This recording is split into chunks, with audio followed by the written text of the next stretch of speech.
Senior police officers led by Nairobi Provincial Police Officer Anthony Kibuchi were at Prime Minister Raila Odinga's residence in Karen after one of the housemaids was found dead in her room.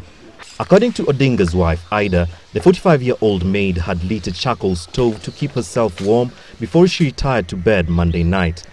Ida says they were shocked when the househelp's co-workers went to check on her in the morning, only to find their colleague lying on the bed lifeless. Yesterday she was okay. There was no illness. Up to last night until 9:30 when she went to bed. In the morning, she did not wake up.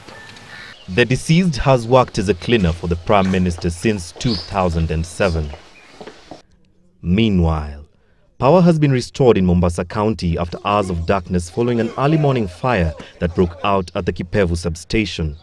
Kenya Power says the blackout was caused by vandals who cut off high-voltage cables, plunging areas around Bamburi, Moi International Airport, Kenya Pipeline refineries and other customers in the environs into darkness.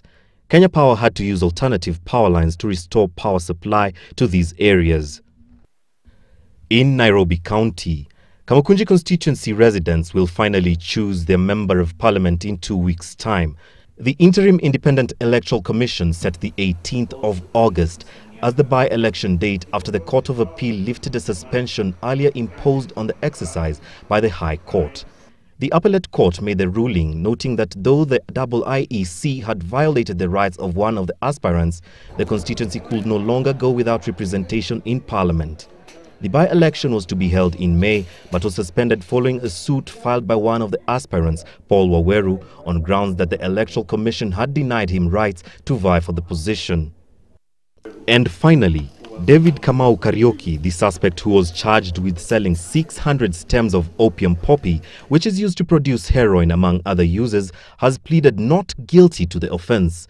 Karaoke changed his stand after pleading guilty last week, saying that he did not understand the offense the first time. He was released on a cash bail of 200,000 shillings.